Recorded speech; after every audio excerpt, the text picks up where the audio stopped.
कंगना रनौत आज छनाटेदार कांग्रेस छाप थप्पड़ पड़ी है, उसकी गूंज आज पूरे भारत में उठ रहा है।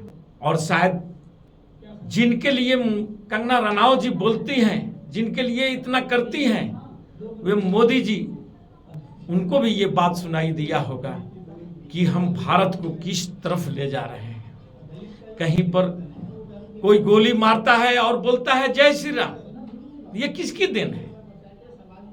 ये फैसला समाज को करना होगा और सत्ता में बैठे लोगों को करना होगा कि हम अपने समाज को,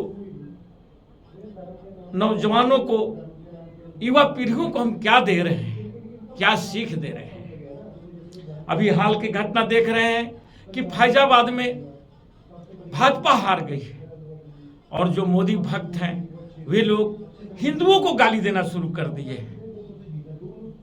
क्या इसे भी आप तर्कसंगत ठहरा सकते हैं? जीत हार पक्ष विपक्ष का ही होता है और सबकी अपनी अपनी पार्टी की सोच होती है और उसके आधार पर चुनाव लड़ते हैं। लेकिन हमें यह भी चीज याद रखना चाहिए कि भारत एक धर्मनिरपेक्ष देश है, लेकिन प्रधानमंत्री जी जिस ढंग से 150 से ऊपर ऐसी ऐसे बातों का जो अपने भाषणों में उल्लेख किए हैं, जिसके लिए विपक्ष ने चुनाव आयोग तक पहुंचा, लेकिन चुनाव आयोग भी कान में ठेपी डाल करके सोए रहा, उस पर कोई संज्ञान नहीं लिया। तो जिन संवैधानिक संस्थाओं को इन बातों को देखना चाहिए, वे लोग चाहे अपनी डर से या सत्ता की डर से आगे की कार्रवाई नहीं करते हैं, लेकिन यही बात यदि छोटे से लोग या विपक्ष के लोग यदि करते हैं तो उन पर तुरंत ये लोग कार्रवाई कर बैठते हैं, उनसे जवाब मांगने लगते हैं, उनसे सवाल पूछने लगते हैं। जैसे वही हाल हुआ है कुलविंदर कौर के साथ भी, जब उन्होंने थप्पड़ मारा, उन्हें सस्पेंड कर दिया है डिपार्टमेंट ने और उन पर FIR की भी बात चल रही है। लेकिन अभी हाल कहीं घटना हम देखे हैं, कंगना रनौत जी का ही बात है, उन्होंने FIR करने से मुकर गई है। उन्होंने FIR, शायद उन्होंने सोचा होगा कि इससे और भी ज्यादा गलत संदेश जाएगा। लेकिन कंगना रनौत जी की जो बहन है रंगोली, उनका जो बयान अभी आ रहा है वह भी कहीं से भी जायज नहीं है। वह किसान आंदोलनकारियों को खलिस्तानी बतला रही हैं, आतंकवादी बतला रही हैं। क्या उन पर कार्रवाई नहीं होना चाहिए? उत्तराखंड में किसकी सरकार है? उत्तराखंड में भाजपा का ही सरकार है। जो मोदी जी बार बार बोलते थे डबल इंजन की सरकार, डबल इंजन की सरकार, और उनके बयान को भी वहां की सरकार को लेना चाहिए था या पुलिस को भी लेना चाहिए था और उस पर कार्रवाई करना चाहिए था कि उनको जो हो गया, जो हुआ, उस पर तो कार्रवाई हो ही रहा है। लेकिन यदि कोई भी व्यक्ति इस ढंग की बात बोलता है, किसी को खलिस्तानी बोलता है, कि किसी को आतंकवादी बोलता है, उनके मान को ठेस पहुंचाता है, तो उस पर भी कार्रवाई होनी चाहिए। लेकिन यह कार्रवाई करेगा कौन? जबकि हमारे सत्ता के संवैधानिक पद पर बैठे लोग हैं, प्रधानमंत्री, गृह मंत्री, ये लोग उन्हीं किसानों के लिए कील बिछाते हैं। आज तक सुने हैं कहीं रोड पर किसी को आवाजाही पर रोक लगाया गया हो, कील बिछाया गया हो, सरकार के द्वारा अपशब्द बातें बोली गई हो, उनकी मांगे नहीं मानी गई, उन पर गोली चलाई गई, अश्रु गैस चलाए गए। ऐसा लग रहा था जैसे कि भारत के अंदर में सीमा बन चुका है, जैसे दो देशों के बीच सीमा बनता है। आखिर कारण क्या? क्या इसके पहले आंदोलन नहीं होते थे? पूर्ववर्ती सरकारों के समय में आंदोलन नहीं होते थे? कभी ऐसा देखे थे आप? नहीं। तो ये सारे चीज जो हो रहा है, लोगों की अब सरकार से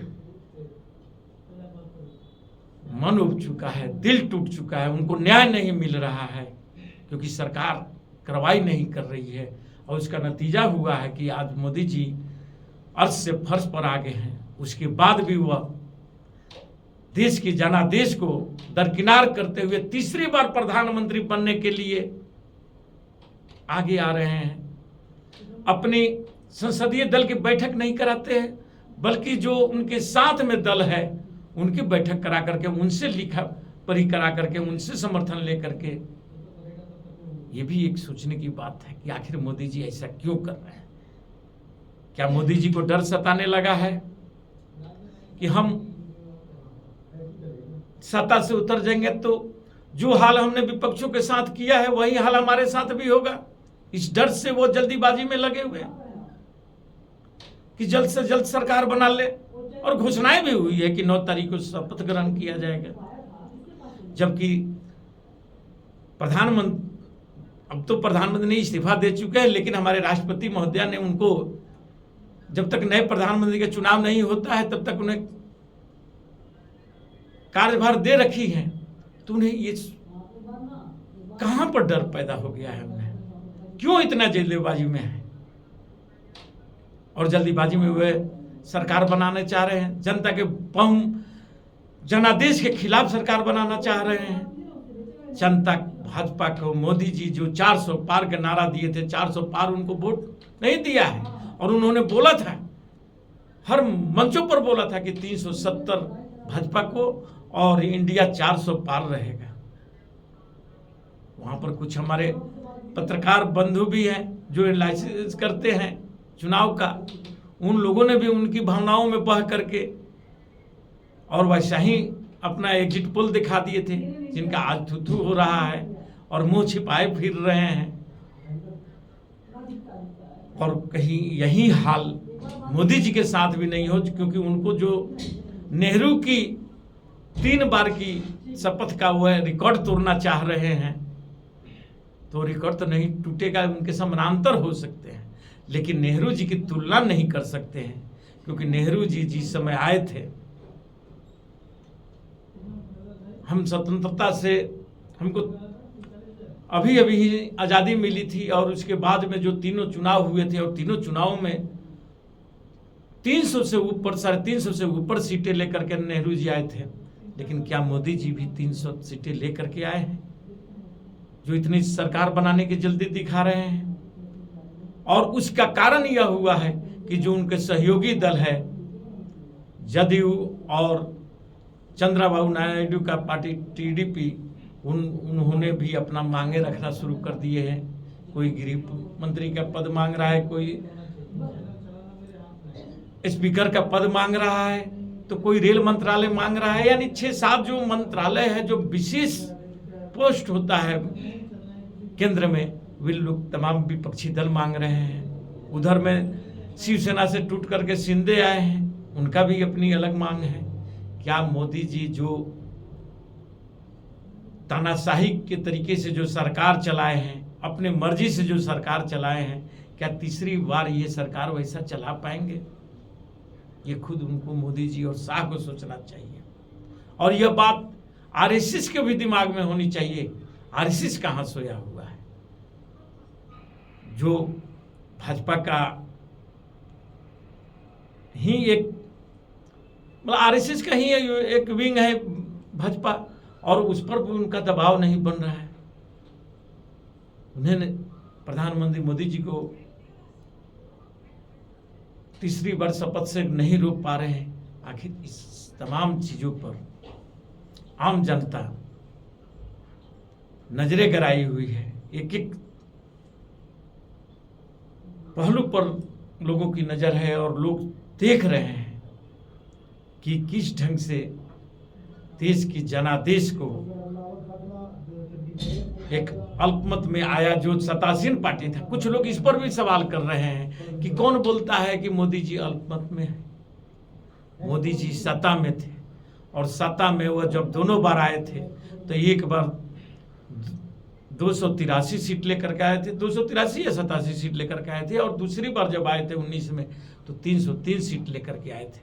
लेकिन क्या इस बार जो लाए हैं वह 240 पर सिमट गया है, जो बहुमत से 32 सीट पीछे है। हाँ, सहयोगियों को मिला करके उनके साथ वे 91-92 तक 291-92 पहुंच रहे हैं, जो बहुमत से आगे है। लेकिन जो सहयोगी है, वे सहयोगी कैसे बने हैं, किस आधार पर बने हैं, वह भी देश देखा है। कैसे डराया धमकाया गया था और क्या क्या नहीं बोला गया था नीतीश कुमार के बारे में और चंद्रबाबू नायडू के बारे में, और वे लोग किस परिस्थिति में आकर के एनडीए ज्वाइन किए थे, यह भी देश देखा है। लेकिन यदि सरकार बनता है तो कब तक उनके साथ रहेंगे, यह भी देश देखेगा।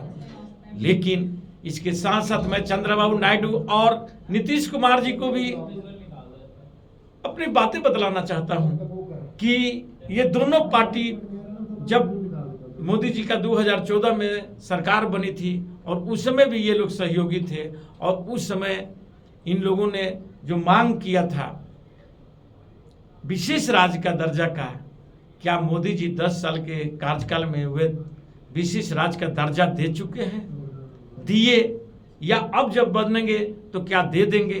क्योंकि बेंगलोर तो ठीक है कि आंध्र प्रदेश आगे बढ़ा हुआ राज्य है, लेकिन बिहार की स्थिति जब से झारखंड से अलग हुआ, झारखंड और बिहार का बंटवारा हुआ और बिहार में सिर्फ पानी और बालू मिला है, और उसे बहुत पहले ही जिस समय सरकार बिहार का गठन हो रहा था उसी समय विशेष राज्य की दर्जा दे देनी चाहिए थी। और मोदी जी ने जब 13-14 में प्रचार कर रहे थे तो हर भाषणों में भी बोलते थे, जाकर के बिहार में पटना में भी वो अपने रैली में बोले थे कि हम बिहार को विशेष राज्य का दर्जा देंगे और 1,73,000 करोड़ रुपया का यहाँ पर जो वे बजट देने वाले थे वह क्या आज तक मिला। ये सारे चीज़ों को जदयू को, नीतीश कुमार को देखना चाहिए, और उनके जो कुछ प्रवक्ता हैं जो कहीं ना कहीं से बीजेपी से मिले हुए हैं, बीजेपी के ही इशारे पर चलते हैं, उन लोगों पर भी ध्यान रखने की जरूरत है नीतीश बाबू को। नीतीश बाबू एक सुलझे हुए व्यक्ति हैं और बिहार के लिए बहुत कुछ किए हैं, और अब फिर आया है एक बार मौका कि अब देश के लिए भी वह कुछ कर सकते हैं, और देश के जनादेश को किस तरफ मिला है उन तमाम चीज़ों को देखते हुए नीतीश बाबू और चंद्रबाबू नायडू को भी सोचना होगा, समझना होगा, और फिर ये सरकार के गठन में पहल करना चाहिए। इसी के साथ मैं अपना वक्तव्य समाप्त करता हूँ। जय हिंद, जय भारत।